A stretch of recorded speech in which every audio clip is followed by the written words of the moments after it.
கார்த்திகை தீபம் சீரியலில் இன்றைக்கான எபிசோடில் என்ன நடக்குதுன்னா வந்துட்டு என்ன வீட்டில் யாரையுமே காணும்னு சொல்லிட்டு சந்திரா வீட்டில் இருக்க எல்லாரையும் தேடிட்டு இருக்காங்க. அப்போ வந்துட்டு ஃபஸ்ட்டு மயிலோட ரூம்லேருந்து தண்ணி சவுண்டு கேட்குது. என்னது இது ரூம்லேருந்து தண்ணி சவுண்டு கேட்குது, ஒருவேளை ரோஹிணி வீட்டில் இல்லைன்னு சொல்லிட்டு பாத்ரூமில் தண்ணி திறந்து விட்டுட்டு தூங்கிட்டு இருக்காரா அப்படின்னு சொல்லிட்டு உள்ளே போய் பார்த்தா வீட்டில் ரூமுக்குள்ளே யாருமே இல்லை.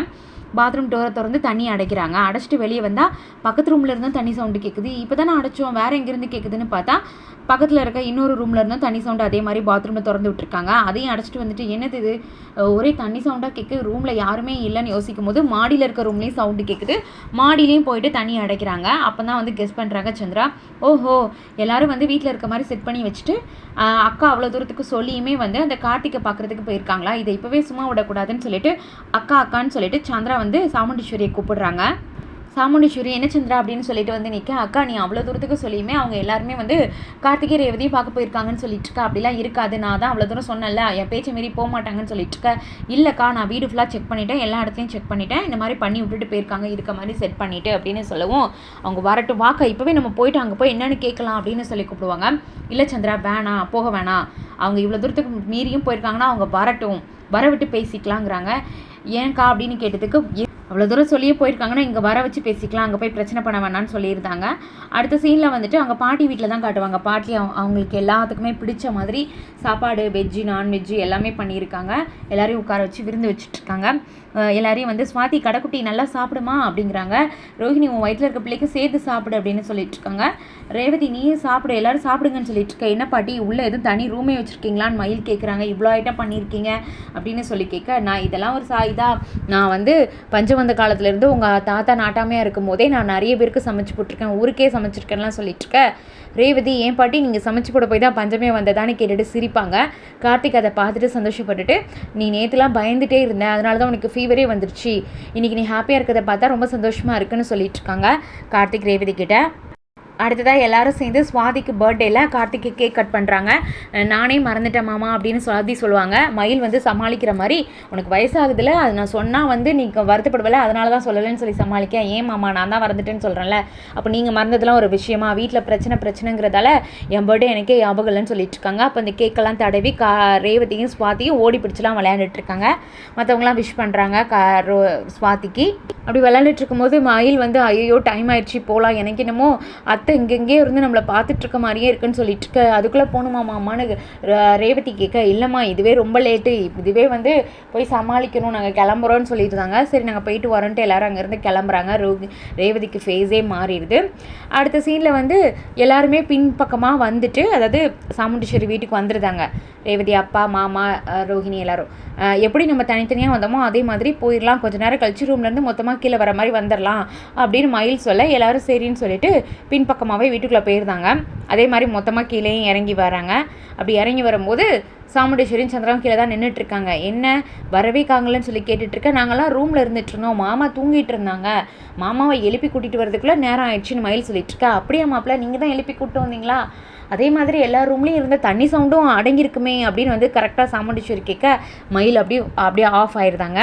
என் பேச்சு அவ்வளோ தூரத்துக்கு மீறி நீங்கள் போயிருக்கீங்களான்னு ஃபஸ்ட்டு கேட்கும்போது, இல்லைண்ணே நீ சொல்லி நான் எப்படி போகாமல் போவோம் உன்னை மீறி அப்படிலாம் வந்து ரேவதி அப்பா சொல்லியிருப்பாங்க. இதை சொல்ல விட்டு எல்லாருமே ஒத்துக்கிறாங்க. நான் அவ்வளோ தூரத்துக்கு சொல்லியும் போனீங்களா வச்சிங்களான்னு சத்தம் போட்டுட்ருக்க. சடனாக ஸ்வாதி வந்து சத்தம் போட ஆரம்பிச்சிருந்தாங்க. நிறுத்துங்கம்மா, இன்றைக்கி எனக்கு பிறந்தநாள், அது கூட உங்களுக்குலாம் தெரியல, நீங்கள் வந்துட்டு உங்கள் பிரச்சனை குடும்பம் இதுலேயே வந்து என்னை விட்டுட்டிங்கல்ல, உங்களுக்கு உங்கள் பொண்ணு தான் முக்கியம், அவளுக்கு அவன் மாமா முக்கியம், ஆனால் என் பர்த்டே உங்களுக்கு யாருக்குமே ஞாபகம் இல்லைல்ல அப்படிலாம் வந்து கேள்வி கேட்க சாமுண்டீஸ்வரிக்கு மூடே மாறிடுது. ஐயோ குட்டி ஸ்வாதி, நான் உன்னை வந்து மறந்துட்டேன் நான் இது விஷயத்தில். ஏன்னா ஃபஸ்ட்டு ஸ்வாதி எதிர்த்து பேசும்போது நீலாம் பேசுகிற அளவுக்கு ஆகிட்டியான்னு ஃபஸ்ட்டு கோவப்பட்டிருப்பாங்க சாமுண்டீஸ்வரி. இது சொல்லவும் சாமுண்டீஸ்வரி அடங்கியிருந்தாங்க. பொண்ணுங்க தான் முக்கியம்னு சொல்லுவீங்க, என் பர்த்டே கூட ஞாபகம் இல்லையாலாம் கேட்டிருப்பாங்க ஸ்வாதி.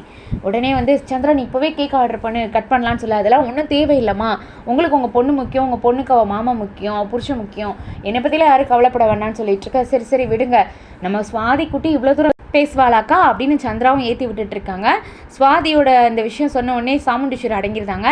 இதுவே லாஸ்ட்டாக இருக்கட்டும், இதுக்கு மேலே இப்படிலாம் என்ற சொல்லாமல் போகக்கூடாதுன்னு சொல்ல எல்லாரும் மேலே பார்த்து போயிருந்தாங்க. அதுக்கு அடுத்த சீனில் அவங்களாம் களையை விட்டு திரும்பவும் சந்திரா வந்து ஏற்றி விட்டுட்ருக்காங்க சாமுண்டீஸ்வரி. அக்கா இதை இப்படியே விடக்கூடாதுக்கா, வாக்கா பிரச்சனை பண்ணலாங்கிற மாதிரி சொல்லிட்டு இருக்க. இல்லை வேணாம், அவனுக்கு நான் 30 நாள் டைம் கொடுத்துருக்கேன், அதில் முடிஞ்சிருக்கு கொஞ்ச நாள். இன்னும் வந்து இந்த 30 நாளில் ஒரு நாள் கிடச்சா கூட என் பொண்ணை நான் இங்கே பிரித்து கூட்டிகிட்டு வந்துடுவேன். அவனை வந்து அதுக்கப்புறம் நான் சும்மா விட மாட்டேன், அவனை என் பொண்ணையும் அவங்ககிட்ட விட மாட்டேன்லாம் வந்து ரொம்ப வைராக்கியமாக பேசிட்டு போயிருந்தாங்க சாமுண்டீஸ்வரி.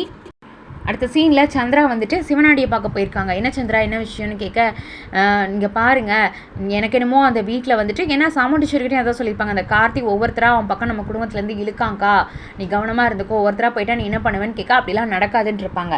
அதை விஷயத்தை இங்கே வந்து சொல்லிட்டு இருக்காங்க, இந்த மாதிரிலாம் நடக்குதுன்னு சொல்லிட்டு இருக்கும்போது இப்போ நம்ம என்ன பண்ணுறதுன்னு கேட்குறாங்க.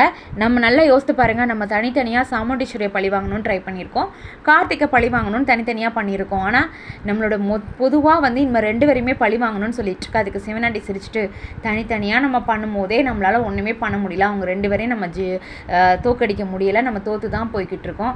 இப்போ பொதுவாக 2 பேரையும் மொத்தமாக எப்படி நம்ம பண்ண முடியும்னு கேட்க, அப்படி நம்ம தனித்தனியாக அவங்க இருக்கும்போதே பண்ண முடியலையே, தோற்று போகிறோமே, சேர்ந்துட்டாங்கன்னா நம்மளால் ஒன்றுமே பண்ண முடியாது.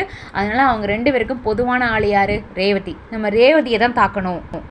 ரேவதிக்கு வந்து அடி விழுந்துச்சுன்னா என்ன பண்ணுவாங்க? கார்த்திக் வந்து ரேவதிக்கு அடி விழ காரணம் சாமுண்டீஸ்வரின்னு நினைப்பாங்க. சாமுண்டீஸ்வரி கார்த்திகால தான் அப்படி ஆச்சுன்னு சொல்லி அக்கா ஒரு பக்கம் கோவப்பட்டுட்டு இருப்பா. அவங்களுக்குள்ள பகை இருந்துக்கிட்டே இருக்கும். ஸோ நம்ம பொதுவான ஆளை ரேவதியை தான் தாக்கணும்னு சொல்லிட்டு இருக்காங்க. நீ சொல்கிறது சரியாக தான் இருக்குதுன்னு வழக்கம் போல் சிவனாண்டி சந்திரா சொல்கிறதுக்கு ஆமாசாமி போட்டுட்ருக்காங்க. ஸோ ரேவதிக்கு தான் அடுத்து ஏதோ குறி வைக்க போகிறாங்க. இதோட எபிசோட் முடியுது. வீடியோஸை பார்க்குறவங்க சப்ஸ்கிரைப் பண்ணிக்கோங்க, பிடிச்சிருந்தா லைக் அண்ட் ஹைப் கொடுத்துக்கோங்க. ப்ரொமோ வந்து ரிலீஸ் ஆகிருக்கு. ரேவதி வந்துட்டு பரதநாட்டியம் ஆடிட்டுருக்காங்க. அதை பார்க்குற பாட்டி வந்து அரங்கேற்றம் ரேவதி பண்ணுற மாதிரியே நினச்சி பார்க்குறாங்க. எதனால் இந்த சீன்னு தெரியல, ஆனால் நாளைக்கான எபிசோடில் வருது. இன்னொரு ப்ரொமோவில் வந்துட்டு ரோஹிணிக்கு வளகாப்பு ஏற்பாடு பண்ணுறாங்க சாமுண்டீஸ்வரி. மெனக்கிட்ட அந்த பத்திரிக்கையை கொண்டுட்டு வந்து கார்த்திக் ரேவதி கிட்ட கொடுத்து, நீங்கள் கண்டிப்பாக வந்துடவே கூடாதுங்கிற மாதிரி சொல்லிட்டு போகிறாங்க. இதை கேட்குற ரேவதிக்கு ரொம்ப கஷ்டமாக இருக்குது. அதை வருத்தப்பட்டு கார்த்திக்கிட்டையும் சொல்ல, கார்த்திக் வந்து வழக்கம் போல் ஒரு வாக்கு கொடுப்பாங்கல்ல, நான் உனக்கு இதை நிறைவேற்றி கொடுக்குறேன், அதே மாதிரி நீ ரோஹிணியோட வளகாப்பில் கலந்துப்ப அப்படின்னு வாக்கு கொடுக்குறாரு. இது வந்து ப்ரொமோலையும் வந்திருக்கு. ஸோ வீடியோஸ் பார்க்குறவங்க சப்போர்ட் பண்ணுங்கள் சேனலை.